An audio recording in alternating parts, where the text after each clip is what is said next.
언론사를 통째로 뒤지고 들여다보겠다는 의도로 MBC는 사실상 언론 검열로 판단했다.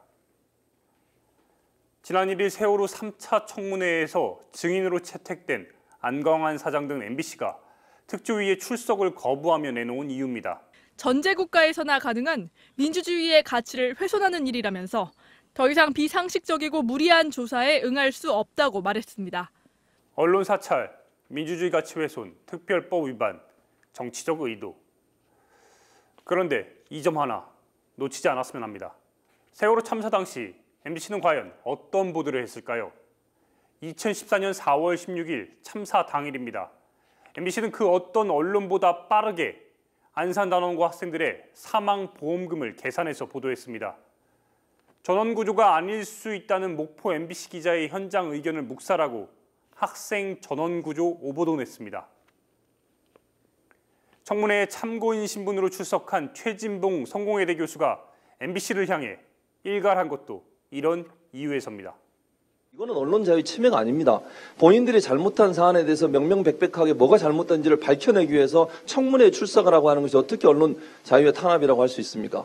언론 자유의 탄압은 정치 권력이 올바로 보도하지 못하도록 하는 게 언론 탄압인 거죠. 도리어 박근혜 정부가 지금의 MBC나 KBS의 보도를 막고 김시권 정국장이 지금 증언하신 것처럼 보도를 못하도록 또는 홍보수석이 전화를 내서 보도하는 걸 방해하는 것이 언론 탄압이지 어찌 잘못된 보도에 대해서 증언하라고 부르는 이 증언의 자리가 어떻게 언론 탄압이라고 할 수 있습니까?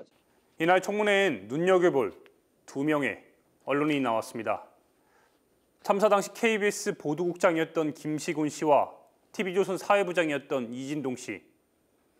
잘 알다시피 김시곤 전 국장은 청와대 전 홍보수석, 지금의 여당 대표가 된 이정현 씨의 언론 개입 의혹을 폭로한 인물입니다.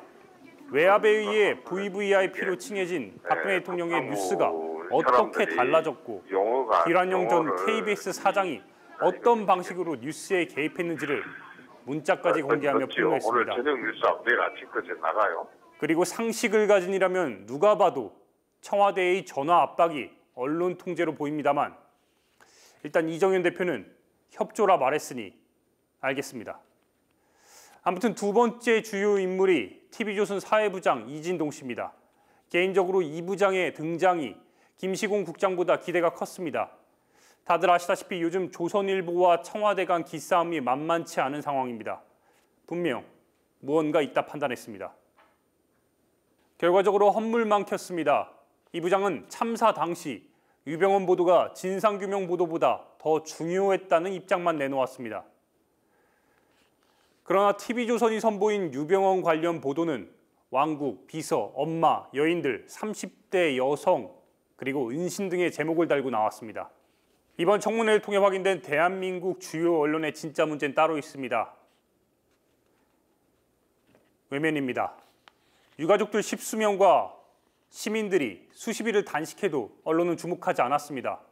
심지어 특조위가 정부의 조직적인 방해에도 불구하고 어렵게 TRS 자료를 분석해서 공기 주입 조작, 수중 로봇 조작, 잠수 기록 조작 등을 밝혀냈지만 지상파 3사와 종편 4사를 통틀어 청문회 소식을 주요 뉴스로 다룬 건 JTBC뿐이었습니다. 물론 저희 국민TV 등 다수의 인터넷 매체와 방송사로는 유일하게 TBS가 청문회를 생중계했지만 분명한 건 주요 언론은 아예 보도조차 하지 않았다는 점입니다. 그리고 여전히 우리는 이정현 홍보수석이 왜 참사 당시 KBS에 전화를 걸었는지, MBC는 왜 현장 기자의 보고를 무시하고 전원구조 자막과 보험료에 매달렸는지, 주요 언론은 왜 세월호 청문회를 언급조차 안 하는지, 아니 못하는 건지, 진실을 말한다는 언론에 묻고 들어야 할 사실들이 너무나도 많이 있습니다.